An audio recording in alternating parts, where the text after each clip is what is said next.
Okay, we're going to go ahead and get started with the actual program now.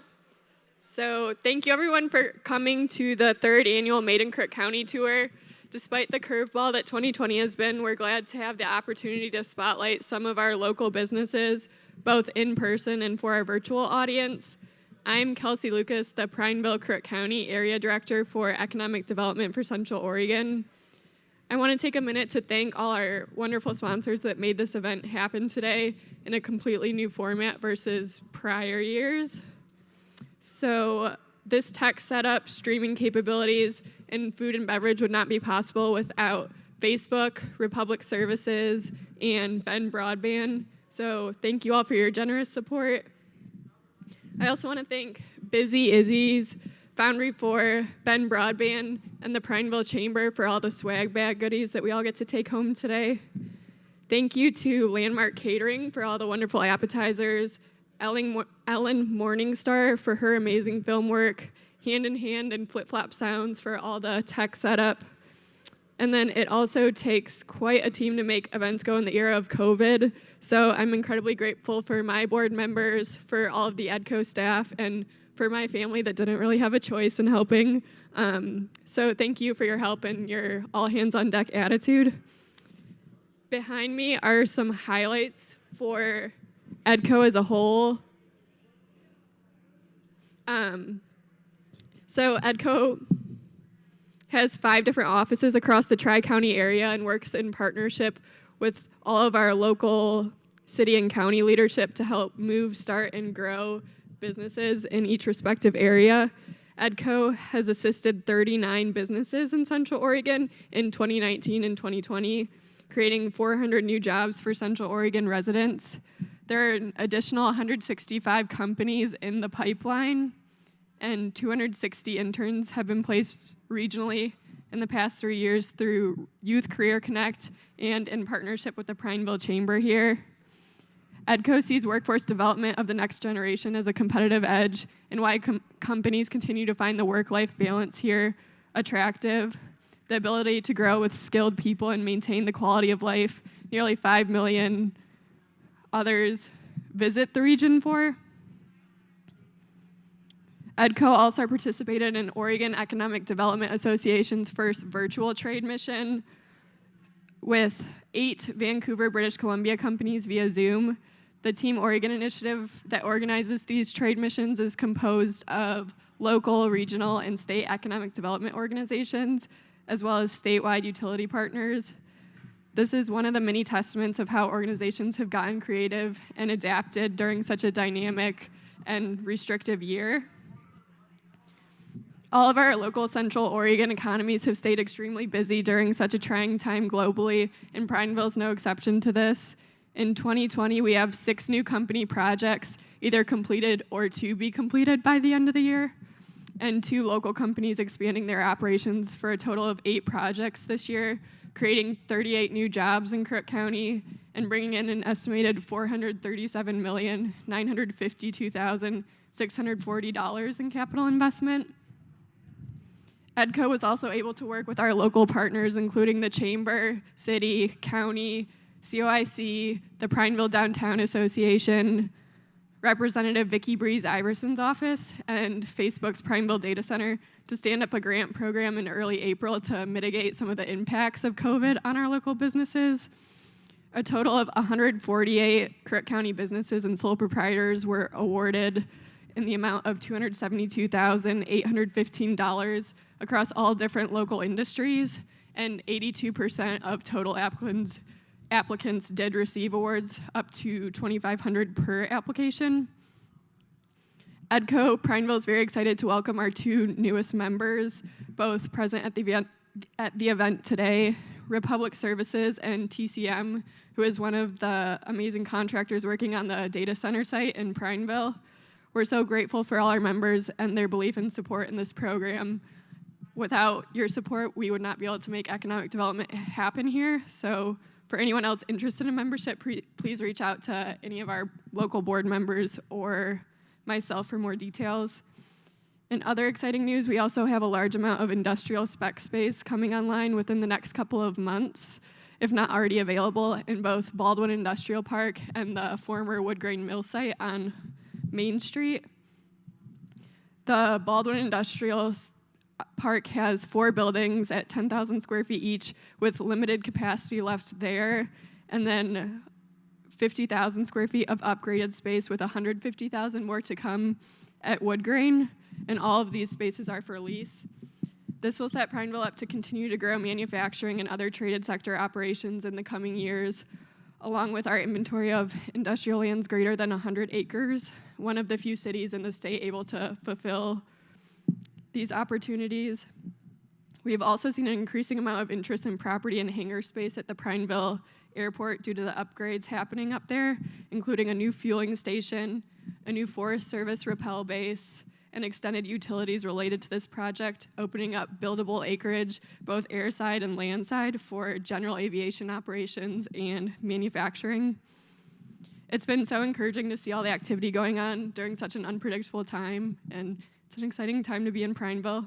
So now I'm going to hand off the mic to some of my local board members to provide updates and insights on their specific industries in 2020. First up, we have Todd Shields, our St. Charles Prineville Hospital Administrator, to talk about healthcare.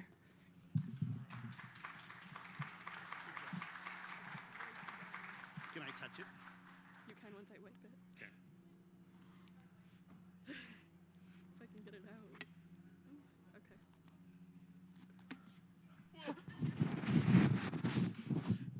Perfect. Can I take it?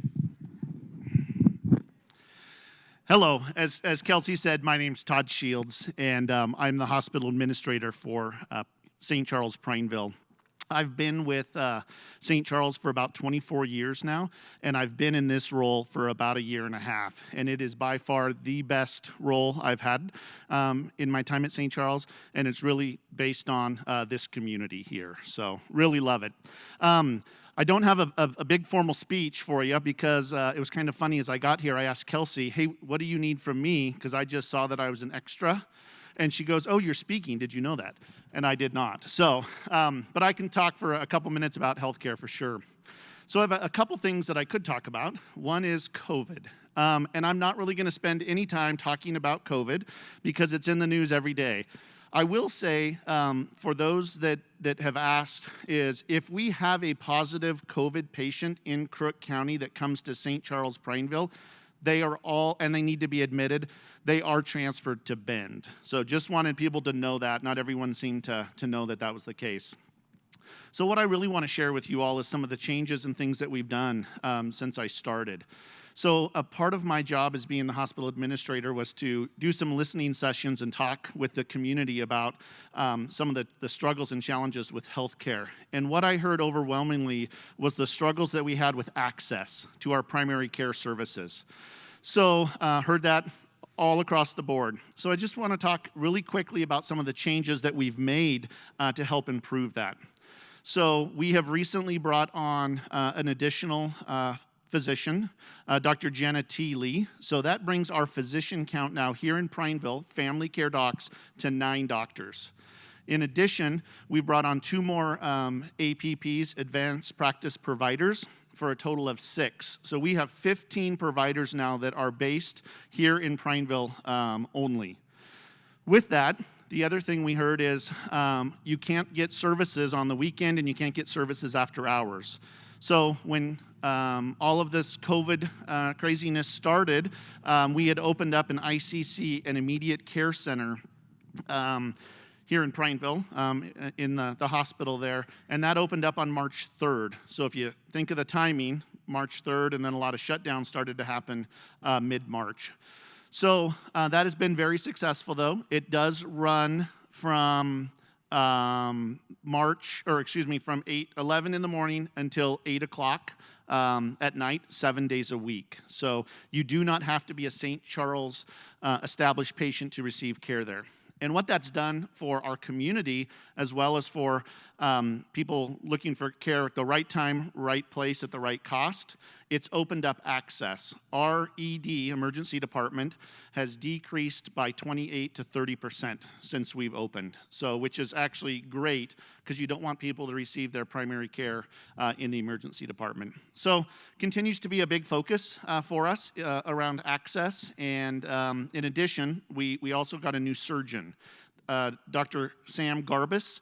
He just started September 23rd, and he will be primarily based here. So we will have 2 surgeons now serving our community again, both Dr. Karn and Dr. Garbas. So continue to focus on access and providing the right care. So that is what we've done at St. Charles, and I am open. Am I allowed to ask for questions, Kelsey?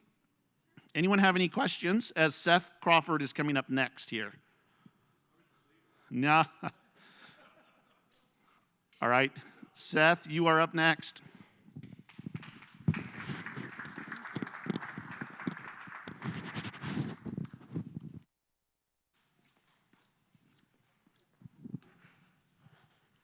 Thank you, Todd. Thank you, Kelsey.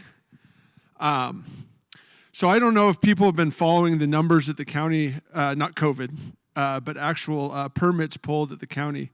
But we're close to 20% higher permits pulled since the same time last year. And the reason I bring that up is I think that directly correlated to the city, the county, and Edco working over the years to bring businesses here. We are in a really great situation in Crook County. We get along really well with the city when they're not screwing up. But that's unique. When you go around the state and look at different counties, that's not something that you see. You see cities and counties fighting over, who gets resources and who does different things. And I'm going to throw the chamber in there too. Sorry, Kim. Definitely a huge part of that as well. But right now, you just have a really great team working for you with all those partners and really pushing our community to a situation where our economy's doing well. We've done really well through COVID. We've gotten, just recently, we've had a few bumps in the numbers.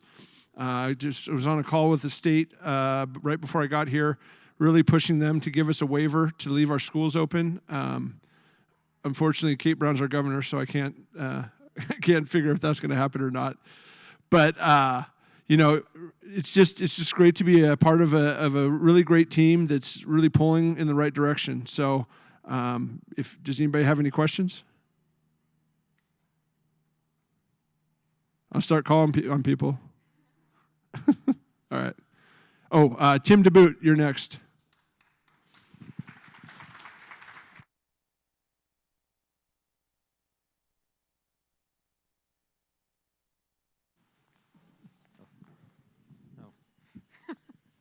All right. I'm Tim DeBoot.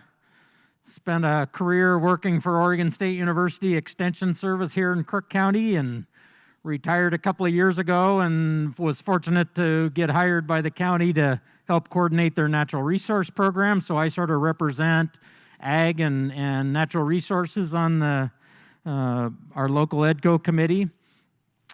A couple of great things that have gone on in the last year. Unfortunately, if you're tied to water, we've been in a drought for the last about 12 months. Big kudos to our water management people, because from an irrigation standpoint, the patrons of Ochoco Irrigation District and those below the 2 storage reservoirs that we have in the county were able to get through the irrigation season without any early closures like some of the other districts in the Tri-County area. But it's a real testament to the management of Ochoco Irrigation District and our other irrigation partners here in this part of the county to get through that water year the way we did. It's unfortunate that the city, county, and Ochoco Irrigation District were not successful in getting their waiver for Fish Passage at Bowman Dam to put in a hydro plant. That hydro facility would have solved some water quality problems, nitrogen bubble disease that affects the fisheries in the lower Crooked River, and some other things. But maybe someday something will happen with with that opportunity, it'll come around again. A year ago, we saw a huge jump into the hemp industry. Everybody was wondering what was going to happen to hemp, with hemp as a crop here in Central Oregon. Statewide last year, we had over 67,000 acres licensed to grow hemp because of the market of hemp and the ability to process it. A lot of those folks, almost or nearly so, went out of business. This year, the statewide acres is more in the around 22,000 acres. In the Tri-County area, what we've seen in this summer is a lot of storage facilities being built to house and dry that hemp. That probably gives those producers a little more freedom in how they market because they're not relying on somebody else to provide that storage. So hemp is still sort of a new unknown crop. We don't quite know where it's going to settle out in its importance here in Central Oregon and statewide, but I know people are going to continue to look at it and push it. And then from the final water deal with ag, the 8 irrigation districts of Central Oregon are still waiting for the U.S. Department of Fish and Wildlife to issue their final ruling on the HCP, the Habitat Conservation Plan, that will guide sort of water management for our irrigation districts in the 3 counties. You saw the beginnings of some of the implications of that water management this year as Wickiup Reservoir went dry and the Deschutes River started changing colors and some other stuff as that habitat that's kind of come into balance the last 100 years now has to reach a new balance with the way we're going to manage water here in the next 30 years. Our timber resources, fortunately in Central Oregon, we didn't have the huge catastrophic wildfires that the west side had, but we had some major ones here in Central Oregon for Crook County, what we call the Frog Fire. In the Maoris burned a little over 4,000 acres. The Forest Service recently announced that on about 13 miles of road that traverses that fire zone will be up for some roadside safety salvage. I heard an estimate the other day that might produce about 2 million board feet, that little salvage effort. They are not planning to do any additional salvage beyond the safety tree removal on the roads within the Maoris. And then it was interesting to listen to our forest and BLM partners a couple of weeks ago talk about the recreational impact of COVID. You remember in the spring, a lot of our state and national campgrounds were closed for a period of time, and then they opened sometime in May. The Walton Lake Campground, the forest reported that traditionally it's hunting season when they get peak use of that campground. Well, the day before they opened this spring, they had a long line of cars and trailers waiting for that gate to be swung open and those folks to go in. My wife and I, we traveled or visited a lot of the RV dealerships in June and July, and those folks told about record sales of RV trailers. They couldn't keep units on their parking lots. They were going as fast as they were getting them in. So COVID's kind of been an interesting deal in the world of natural resources and how we've all dealt with it. I don't know who's next. Maybe Casey is. Oh, Mike.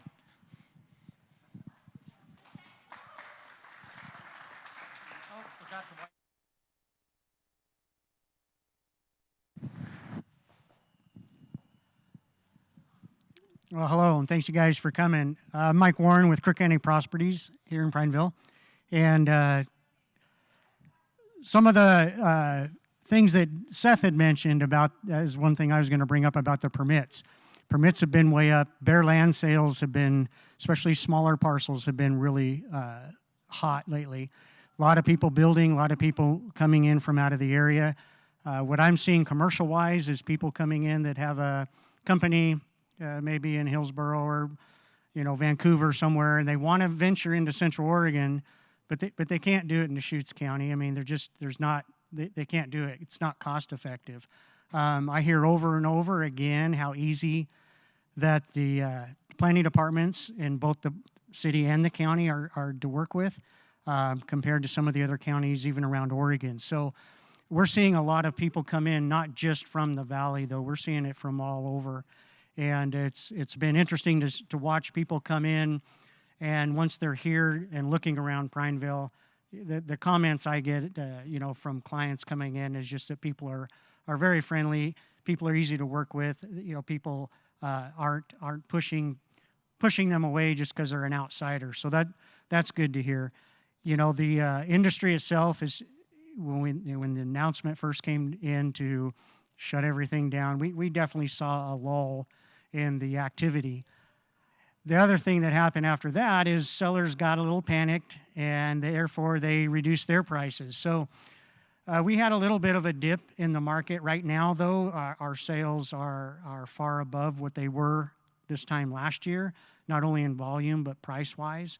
So the market's very strong, and I think that's not only with people coming out, but there's a lot of people within the county and the city that are upgrading or doing something different. So as far as real estate goes right now in Crook County, it seems to be a mark on the map that people are coming to. I've had 2 people lost their homes, vacation homes in Detroit Lake, who are now looking here, not in Central Oregon in general, but mostly Crook County because of the affordability and, the way of life here. So that's about all I've got. I think Kim is next.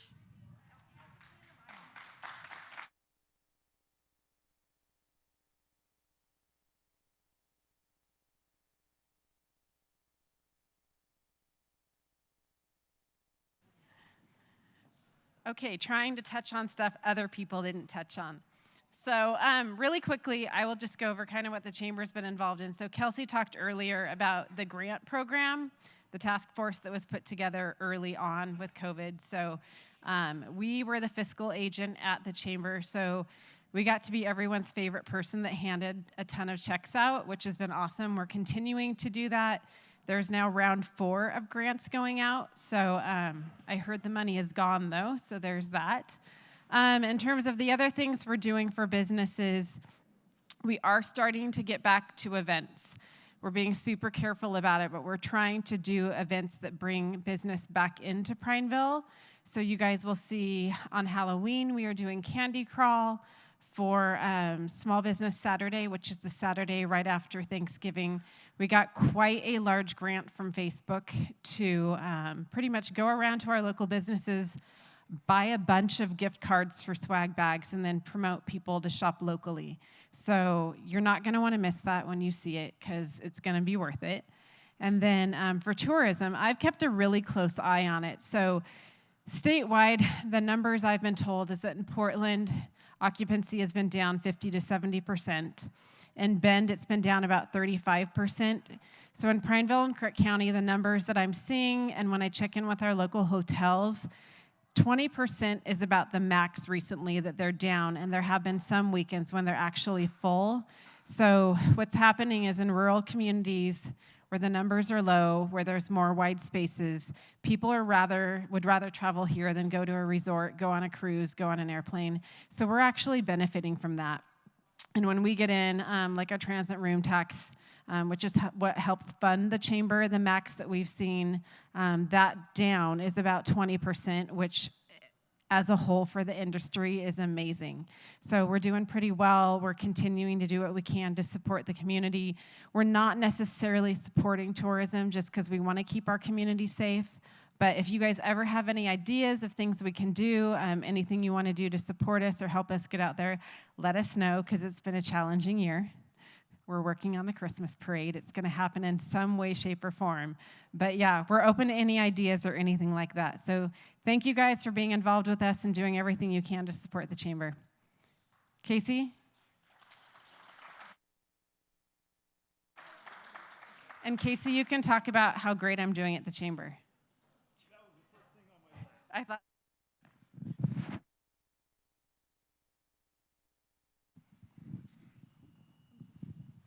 Thank you, Kelsey, and thank you to the other speakers.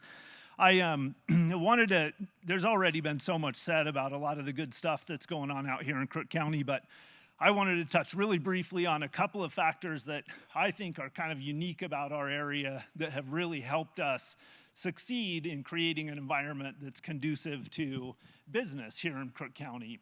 And one of those, Judge Crawford mentioned earlier, is that we have several organizations in the community that work really well together. When it comes to developing our community, the county, the chamber, Edco, the city, and Parks and Rec District, several other organizations in the community are consistently all pulling the chain in the same direction. And that's really important. I think another thing is a couple of years ago, there were several kind of key organizations in the community that recognized that a lot of the traditional economic development or business development efforts were great, but we were entering a period of time when more and more people were deciding where to take their businesses and where to live based on the quality of life in the communities. So we all got together and started making some conscious decisions and devoting some resources towards projects in the community that improve the quality of life and would make Crook County and the city of Prineville a place where people would want to move to bring their business, and where the employees that those businesses needed would also want to move to. So to that end, I thought I'd just mention a couple of kind of cool projects. A lot of you will probably remember a few years ago when we completed our Crooked River Wetlands Complex out the O'Neill Highway. Well, we've got a little project right now where we're looking to connect that with the Deschutes Land Trust project right across the river. And what that'll do is allow us to expand that network of trails out there and create a trail connection back with town, increasing the accessibility to that project.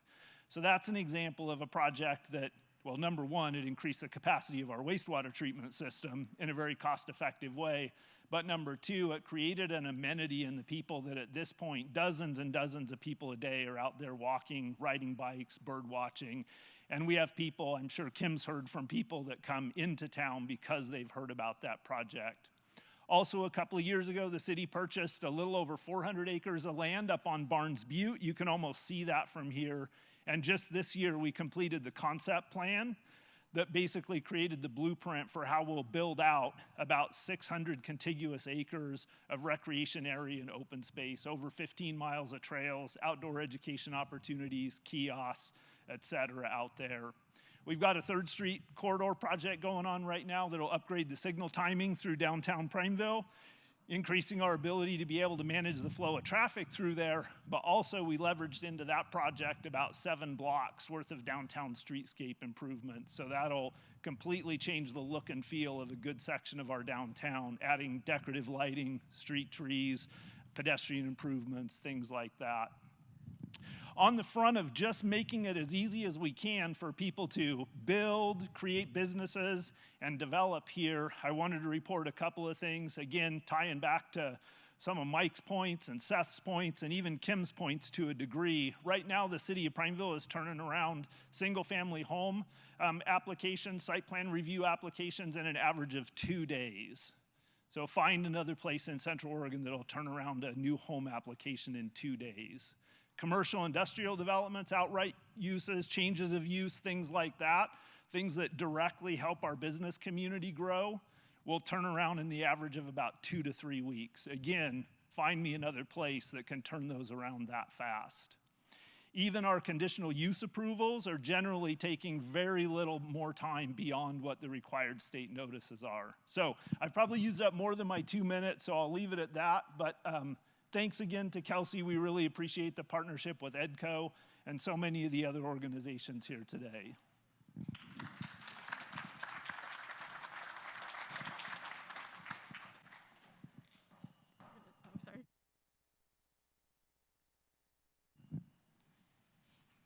Okay, next we're gonna have Casey Daly come up, who is the manager of the Crook County Fairgrounds here. So last year we had a chance to learn more about the history of the freight depot that the City of Prineville Railway operates and just how that is an asset to the Crook County community. So now we're gonna learn a little bit about the history of the fairground since we are here today. So here's Casey.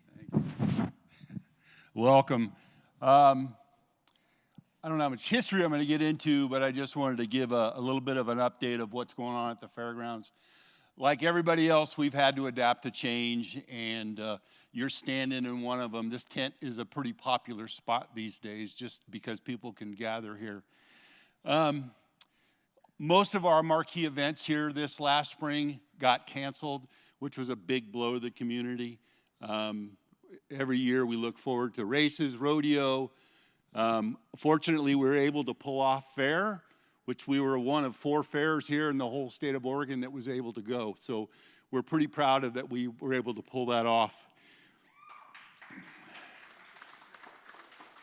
The livestock sale was held here in this tent on that weekend, and they grossed over $600,000 for the kids' animals. So that was a record. So we are attempting to keep moving on. Our whole business model is meeting and celebrating and having events, and so it's pretty tough to be able to do it inside when you can only have 100 folks. But a couple of things that are coming up. We have the I don't remember the name of it here. The Can Chasers of Oregon are having their finals here Halloween weekend, which we're pretty excited about. We're hosting our first Cobra this weekend. So if you've got nothing to do, come down and see Cobra. We're planning for next year already, and we're pretty excited about some infrastructure projects that we're talking to the Roundup about, and with the support of Seth and Jerry and the rest of those groups. So we've got a lot of stuff going on, and please come down and enjoy the fairgrounds, because that's what this is your facility. So thank you guys.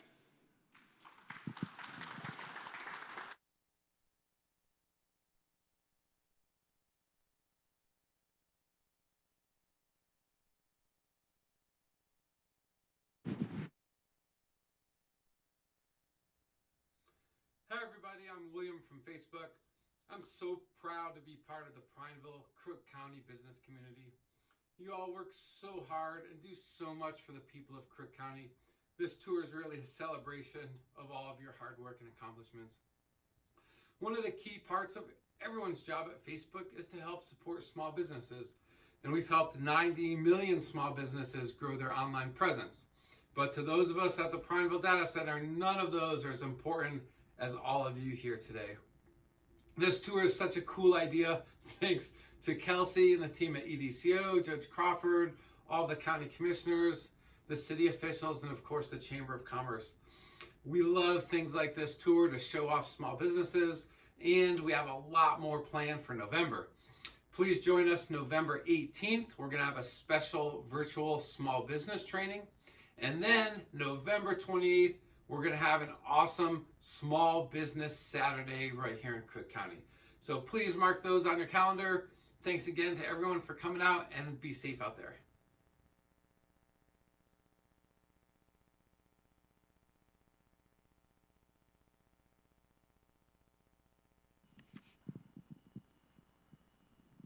Okay, the first company we're going to tour is Buckstop Truckware. So they make custom fabricated truck bumpers for a bunch of different car makes, and they do some custom fabrication as well. So they do everything from laser cutting to powder coating to just custom metalwork. So we're going to show their video first.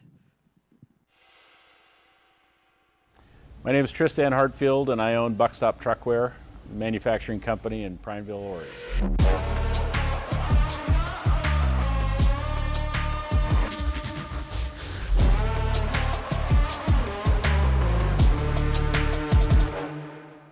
Headquartered in the valley in Newburgh, and we needed to expand. And my brother and I that own the company together have wanted to move back over to the east side of the mountains for a long time. So when the opportunity arose to expand, we had a choice to either expand in the valley or look elsewhere. So we started looking around Central Oregon, and then found Prineville, and then found this building, and it was just perfect for us. It suited our needs perfectly. The thing that drew me to manufacturing the most is I'm a mechanical engineer, and I worked in the mining industry and rock crushing industries before this. So metal was something that we worked with all the time and designed in. And so it was kind of a natural progression. Once we started a manufacturing company, that would be fabrication and metal. That's what we're used to. Right now we have 28 employees. We're actively hiring right now.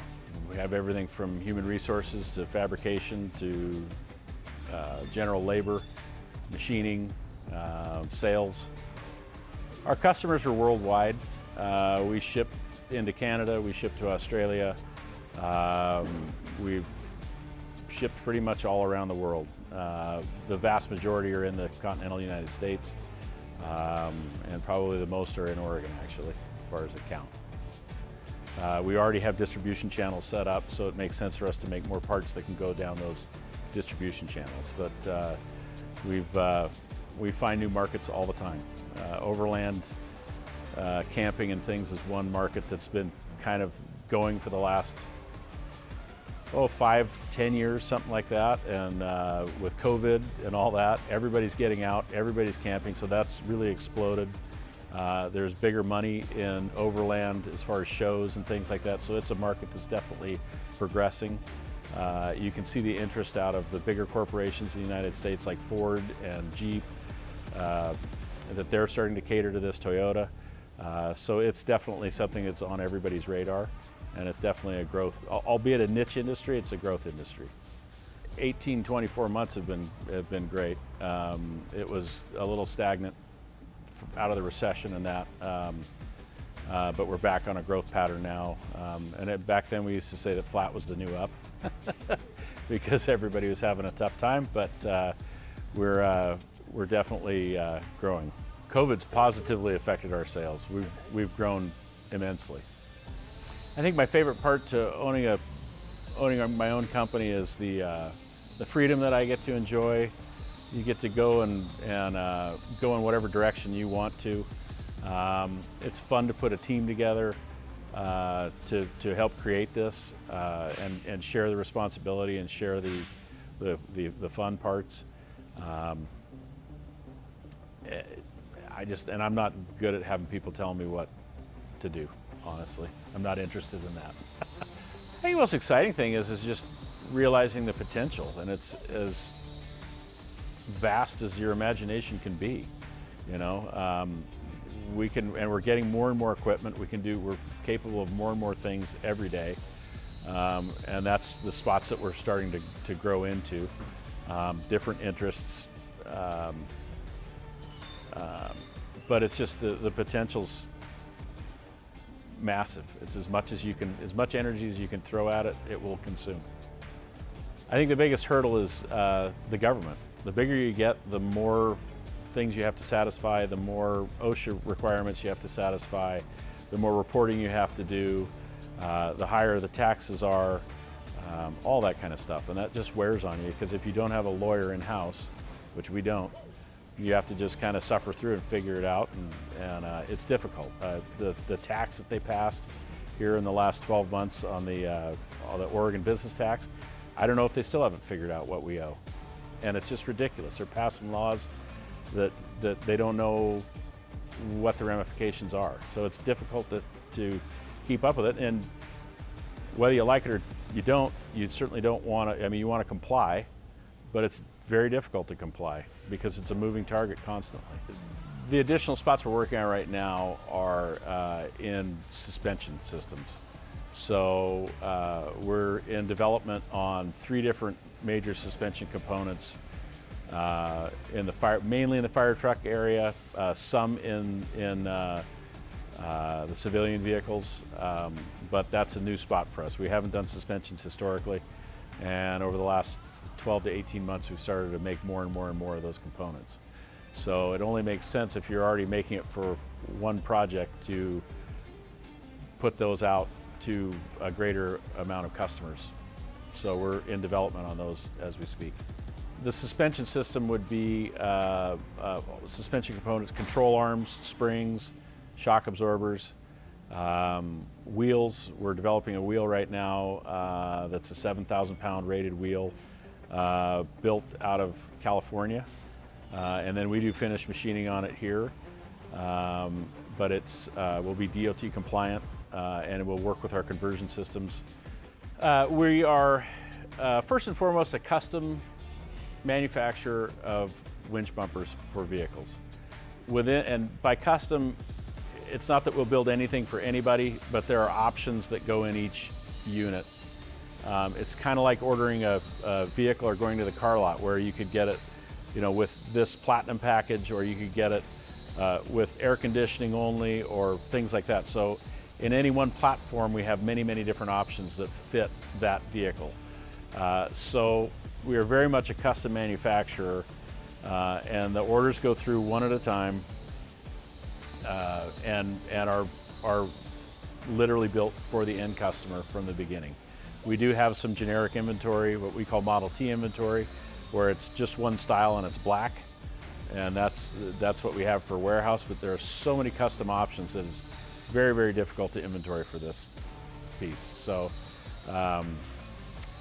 but we build these products one at a time as they go through, and that's custom colors, custom options, different lighting, different grill guards, different brands of bumpers, different styles, all sorts of crazy things. And then every now and again you'll get someone to call up and they want something really ridiculous, and we'll do that from time to time as well. Yeah, trailer's different. Trailer's something I can run. We've probably built 250 of those trailers. Yeah, so that's something that is actually less option. The options are colors on that, which is pretty easy to do, but the metal work is pretty much the same on every one. Our suppliers are just steel, they're raw material, so basically the valley for the most part. So Portland area has most of that, tube, pipe, sheet steel, that kind of thing. But local stuff, we use local fiberglass shops. We use local par lumber for our pallets. We use the local Norco for weld supplies. So we shop as many things we can do locally. We do. We absolutely have plans to expand. We're going to get deeper into the CNC machining realm, and that's going to open up a whole bunch of possibilities for us that are outside of all of the vehicular stuff. We can start building parts for people and airplanes and lots of other things. So I think that's going to be a huge growth spot for us. That I hope to have that up and running in the next 4 months.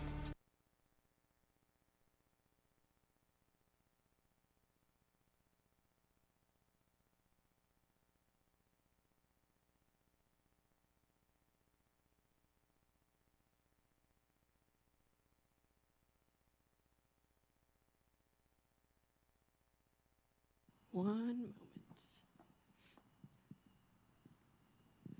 Okay, so we have Dorian Hartfield from Buckstop on the phone right now. If anyone has questions, I'll kind of repeat them back and forth.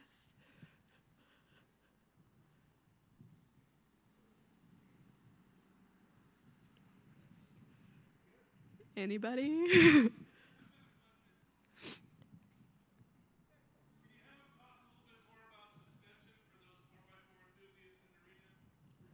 Okay, the question was, can you talk more about suspension for 4x4s for the enthusiasts in the region?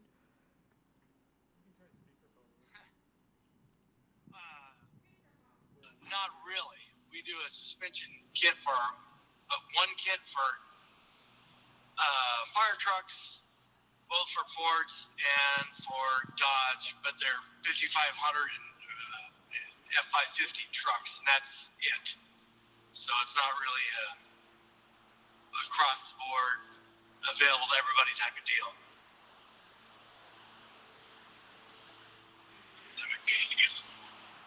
He said maybe later, question mark.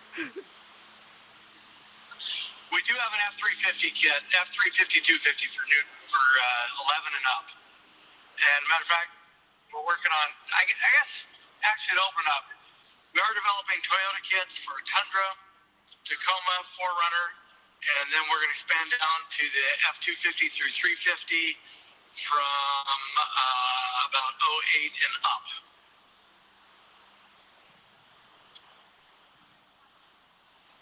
What is your favorite project so far? Favorite project so far? Golly. Any of these these fire trucks that you see out on a scene and actually doing work it's pretty satisfying to see that in action, you know.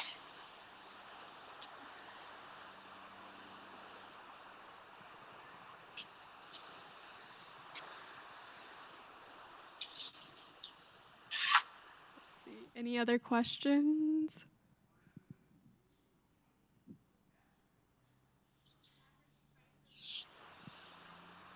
What's the average price for one of your kits? Well, bumpers around 2,000, so that's basically up or down by a couple $100, but yep. And how do you price some of your custom projects?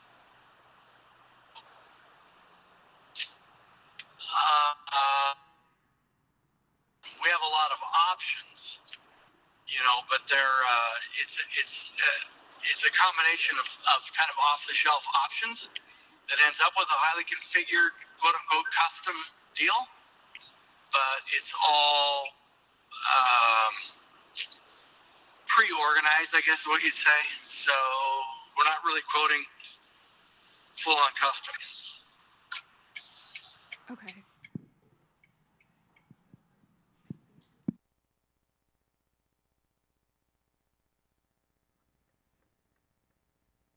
Hi, I'm Susan Baker, the Municipal Manager for Republic Services.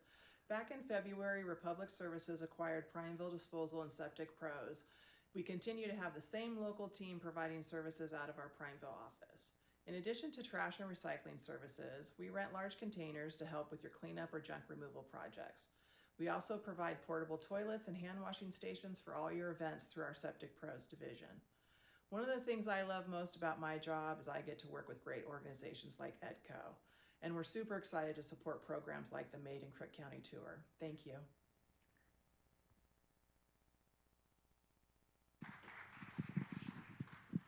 Okay, next, our company is All Flyway Balloon Adventures. So Greg is based here in Prineville, but serves Western Oregon too, and a lot of the Western United States, and he offers scenic balloon flights, corporate tethers, static aerial advertising, aerial photography, and flight instruction here. So we'll watch his video, and then we have him here to do a little Q&A session. Hi, I'm Greg Miller. I'm the owner and pilot of All Flyway Hot Air Balloon Adventures located in Prineville, Oregon, and we offer all kinds of services that involve hot air balloons.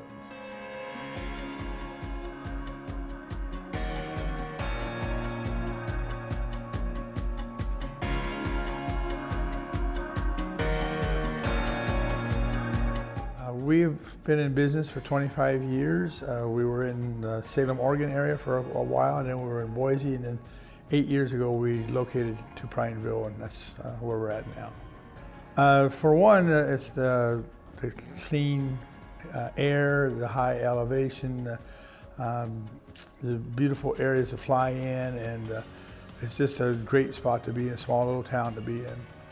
When we lived in the Salem area, because it rained so much, we weren't able to fly very much, and so flying is important to be able to keep going. And my work at the time I was working took me to Boise, and it was very similar to here in Prineville as far as being a high elevation, clean air, and we flew over there for a number of years, and when we started thinking about moving back to Oregon, we looked specifically for somewhere like that and found Central Oregon to be where we wanted to go, and especially Prineville, because it is a small town, much like what we left when we left the Salem area. What drew me to the field of ballooning is in 1990, I was a freelance photographer, and I was going to school, and we needed some stock photos, and there was a balloon event in Salem, Oregon, and I went to that, and because I was media, they asked me if I wanted to fly, and I did, and I came back, and my brother and I took pictures, and we actually went to the lab and developed everything and brought it back to the field the next day, and we sold everything that we took, and I thought, why are you wanting pictures of your own balloon? But I understand now, because when you're flying, you can't get it, and they invited us back, and it's been a family affair business ever since.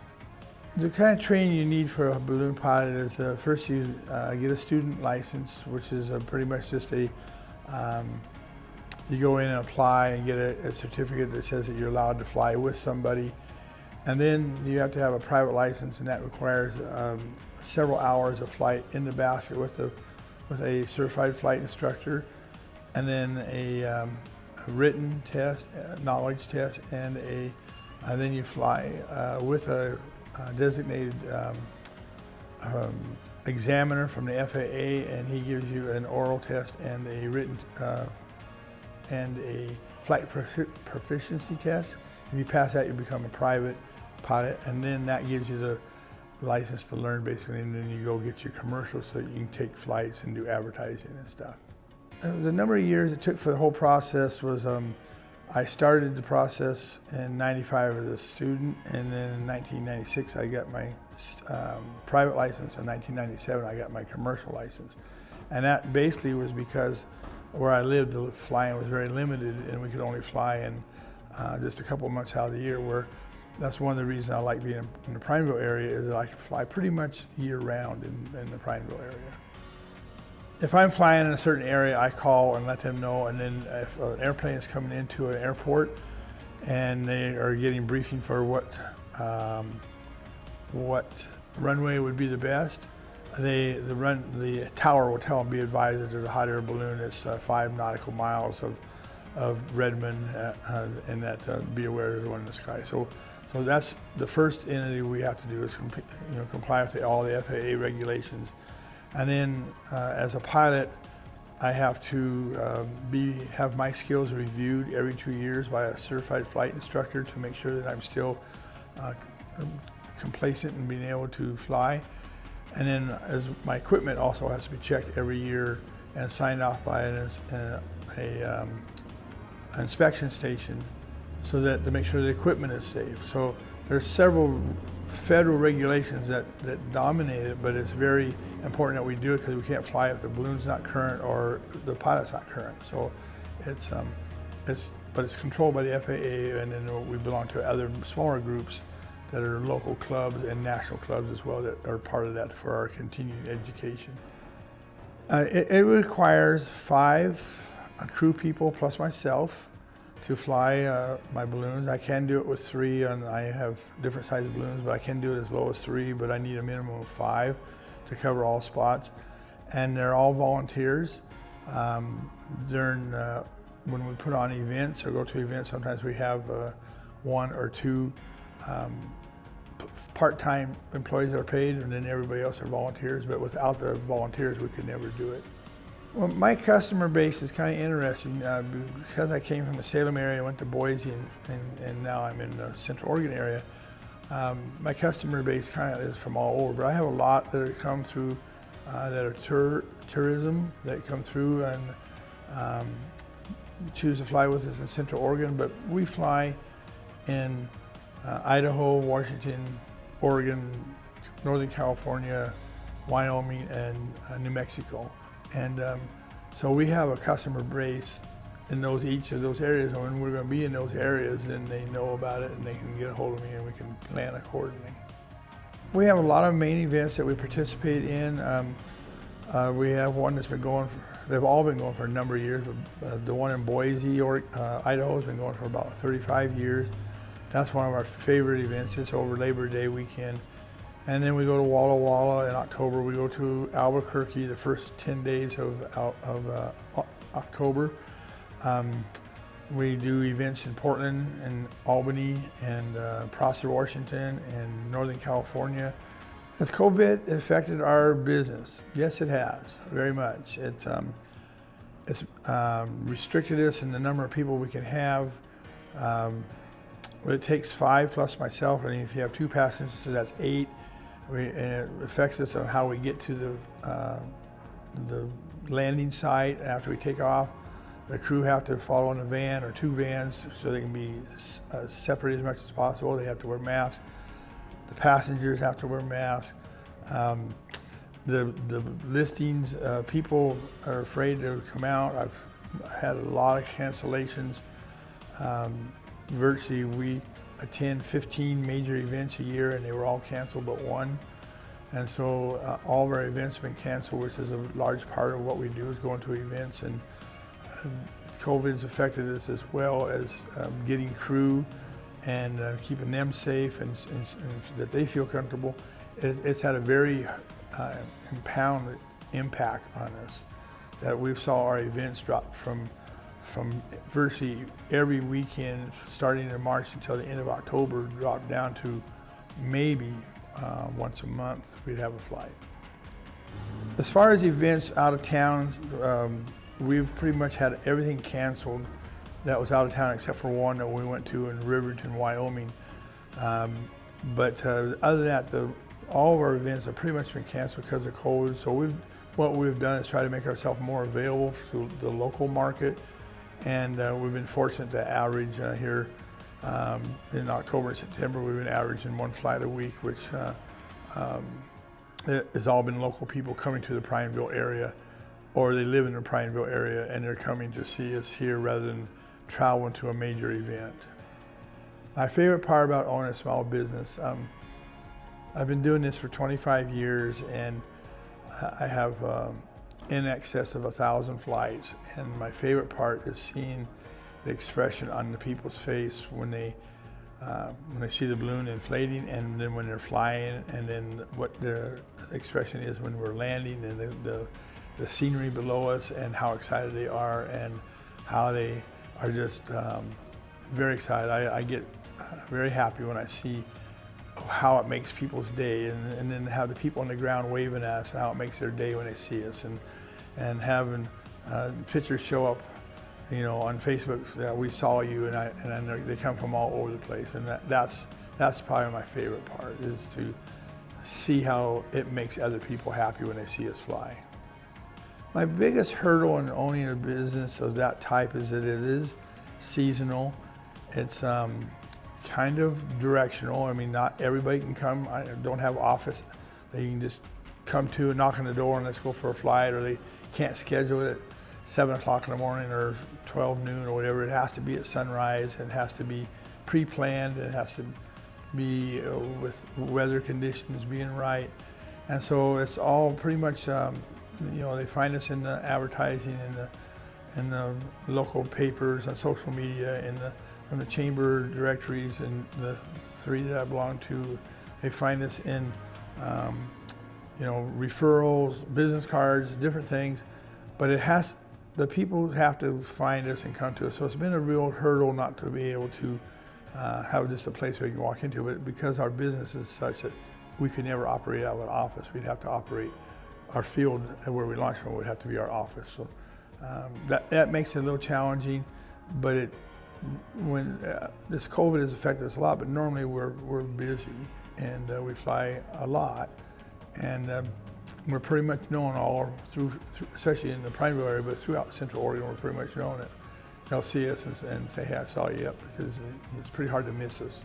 Just recently in February, I had two balloons. I had a small one that I bought in '95 that I trained on. Then I bought my other balloon in 2007. I've been flying it mostly for flights, and I could handle 2 or 3 passengers. Well, in February, I bought 2 new balloons. One of them is a very large balloon with an extra large basket that we're going to use strictly for doing tethers and corporate events. And it is a balloon that's a workhorse, basically. And then I bought a beautiful white balloon that's I can take 4 to 5 people in it, and it's a much larger balloon. It allows me to take groups of 5 to 6 as long as the weight and limitations are met. And so I just got those. I've got literally bought them 2 weeks before all the COVID started. So I have only stood up to one time in the park to get a picture. And then the white one, the big beautiful white one, we've flown it about 6 times is all, because of the weather and COVID and stuff. But it's 2 additions to our fleet. We're getting new logos made to put on new jackets and hats, and we'll have 4 systems that we'll have a choice to choose how we want to fly. How do people book a flight with me? It's pretty easy, really. If you go to a Google search and just type in hot air balloons in Central Oregon, I pop up, and you can go to our webpage, which is illflyaway.net, and you can actually book a flight right from there. Pick a date, look at our calendar, see what works for you, pick a date, and do either a deposit or pay for the full ride for however many passengers. And then once I get that information, when it's sent to me, then I call them and confirm that that date is a good date with my calendar, and then we set up a time. And typically, the passenger, depends on where I'm going to be at. If I know I'm going to be in a certain area, I'll let people know I'm going to be in that area and they book it. But typically they'll book, and then we come into Central Oregon and we fly into Prineville, Culver, Madras, sometimes in Redmond, and once in a while in the Bend area. But people will find us by just doing a simple Google search, or I think it's in the phone book under hot air balloon flies. I know you can call the chamber and they can tell you. It's in the roundup a lot at the local little advertising newspaper. So we have it out there in lots of places, but typically it's a Google search will do it. People say, well, I couldn't do that because I'm afraid of heights. And I've had people that are really afraid of heights, but and I talk to them, and the thing to remember is that, number one, it's not like an airplane where you have inertia that throws you back, but rather you guide with the wind. And we are what's called fair weather pilots. We won't fly if the weather is too fast, and we have nice gentle flights, and you just go with the wind. And for those that say that they're afraid of heights, if you look out on the horizon, not over the side, by the end of the flight, most of the time those people have got their hands relaxed and are really enjoying themselves and have a really good time. We offer a family service. We try to do couples or a family of 4. We don't ever, very seldom do we ever mix 2 groups together. We always try to make it a personalized type of event, that it's a family event, so that, we've had a lot of proposals. We've had a lot of birthday wishes and stuff, even a couple people that dropped ashes. But it's a family affair, and unlike the larger balloons in the Portland area where they put whoever comes and gets into it, that won't happen in our balloons. We strictly try to keep it just like mom and dad and 2 small kids, or husband and wife, or maybe a mom and dad and one of their kids, whatever. But we try very hard to be a family-oriented business.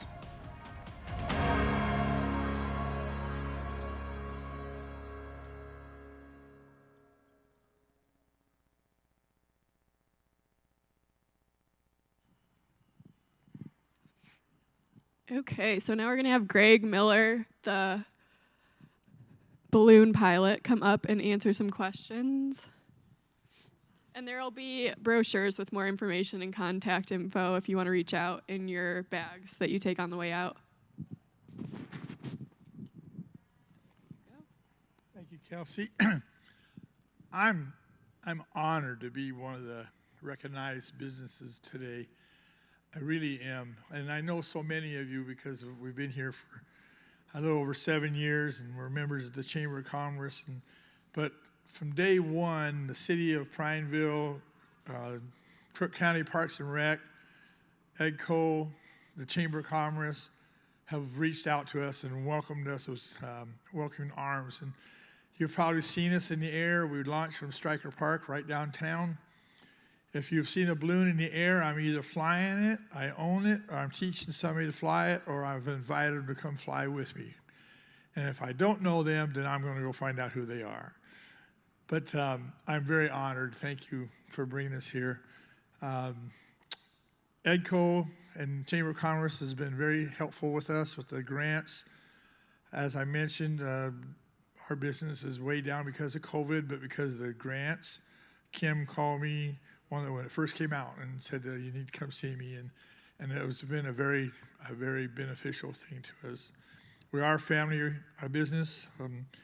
We've been in business 25 years. This is myself and my son and my granddaughter and my wife kind of in the background, but it's always been a family business. It's always been about what can we do as a family business to bring a service? And we think we're pretty unique. There's only 2 of us in Central Oregon, and we're pretty unique that we can do that in this area. It's a beautiful area to fly in, and I know Kim and Kelsey had a great time that morning, and some of you have chased for me. I'm always looking for volunteer crew.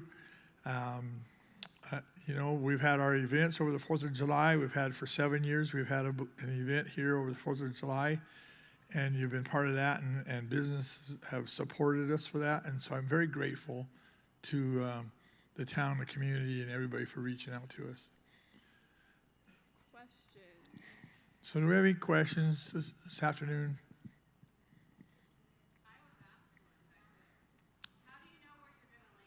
The question is, how do I know where I'm going to land? Well, good question.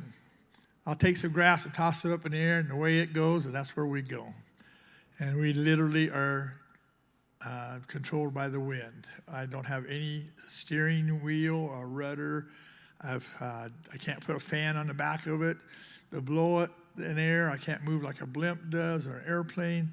I literally have to go where the wind goes. So part of our learning, our instruction to become a pilot, a lot of it is meteorology and learning how to read that. So we follow the winds, and we'll set up a test balloon. It's a 12-inch balloon full of helium before we fly, and we'll watch, and we know that every 12 seconds it rises 100 feet, and we'll watch it, and we'll mark it and say what the direction the compass is, and hopefully it'll stay that way. And we get up and we need to go more to the right, then we need to go up, then we'll go up and catch it. If we need to maybe turn and it turns to the left, we'll come down and catch that.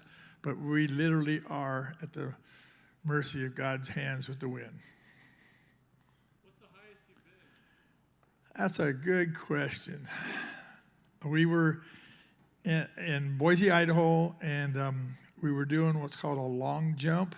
It's a 50-mile jump, and we had to hit the high winds. We had to go clear up to where the jets fly, and we went to 12,500 feet. And we had a 2-hour time frame, and we went from Boise to Mountain Home Air Force Base. And I accomplished three things that week, or that day. I went to 12,500 feet. I went just shy of 50 miles in the 2-hour time zone. And I also learned about terminal descent, which is you come down at a pretty rapid rate, and my son called me from the freeway and said, "Dad, you got 22 minutes, and I'm at 12,000 feet. If you do the math, that means I got to come down pretty fast," which we did. And it's very interesting because the balloon actually started circumventing sideways as it was dropping 1,000 feet per minute, like this, sideways. And we landed in a rough area, and we did a little bit faster landing than normal, 38 miles an hour that morning. And it was one of them things, but I checked all 5 of those things off my bucket list. I'm not doing it again. One more. Yeah, another question? How much does a balloon cost is the question. That's a really good question. You can buy a used one that's got a few hours left on it for $10,000, $12,000, $15,000. You can buy one that's a basic balloon off the shelf for around $50,000, $60,000. And you can also have one custom made, like the Energizer Bunny. My friend Glow had that made, and it stands 180 foot tall, and it was $350,000. So they range from a low range to a very high range. They've actually got some that are more than that. Steve Forbes had the motorcycle, and he spent $500,000. So, but the average balloon that we fly in the Pacific Northwest is going to run you $20,000 to $25,000 if you find one that's it's just like a car. If you buy it brand new, you're going to pay a whole bunch. If you let somebody else fly it for a little bit, it'll take the depreciation hit. Then you can get into a pretty nice system for $25,000 to $30,000. That's just the balloon. And then you add in another $50,000 for your chase vehicle and your trailer and your instruments, and you add in all the other stuff you got to go. So an average, I have 4 balloons, and an average. Fortunately, I can use one truck for all four, but you're into it quite a ways. It's not something that you just decide that we're going to do, but you actually, it does cost. But it's part of it. And then we make our income by selling flights and doing tethers, corporate tethers. We do school instructions, and we do events. We put on events like the Freedom Aloft that we did down here at the fairground or at the Stryker Park over the 4th of July. We travel to events. We put banners on the side and advertise. We do corporate things for large companies where we'll go and do an event just for them, maybe a stand-up where we just stand there, or we have done a couple of health events where we're standing there and they have a 5K run, say, and we're there at the beginning and the finish line. So all those are necessary in order to keep us afloat, maybe, if you want to say that. Those are all part of our business plan, is to, and then we, of course, sell flights for the families and stuff.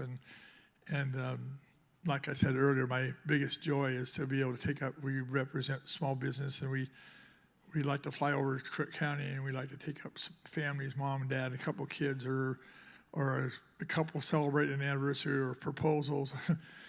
And make sure she's going to say yes if you're going to go for a proposal. Make sure she's going to. It's awkward at 3,000 feet to have them say no. It's just really awkward.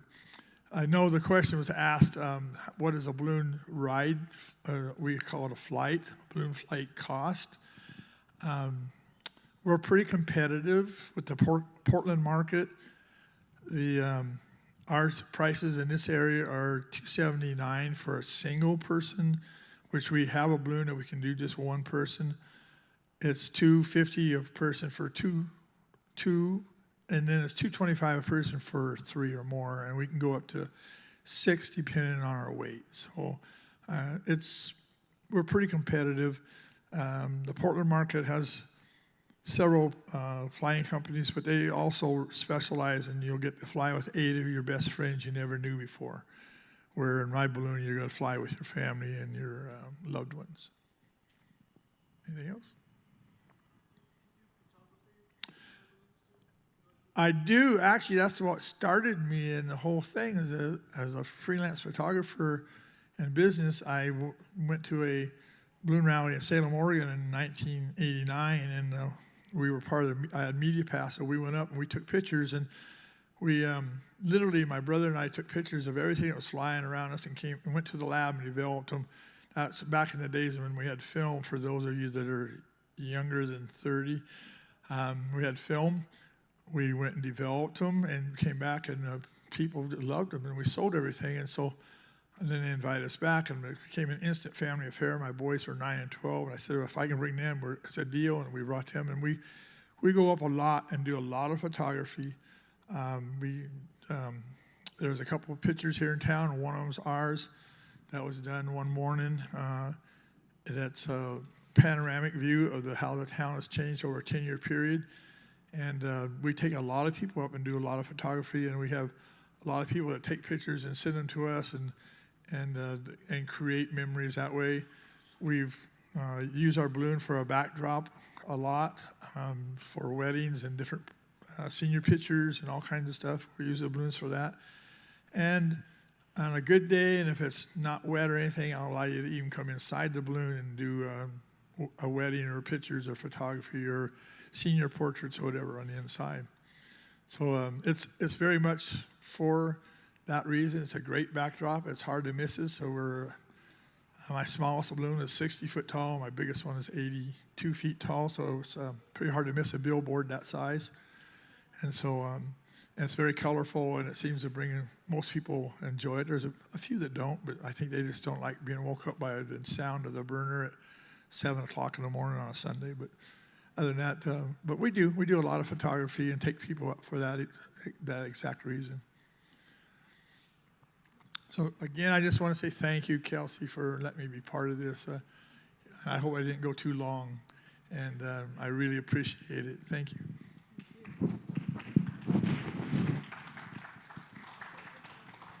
I will say I'm one of those that's scared of heights, and it wasn't bad at all. It's pretty stable. So, but we are all wrapped up now, so you guys are free to mingle for a few, kind of make your way out this way and grab a swag bag on your way out.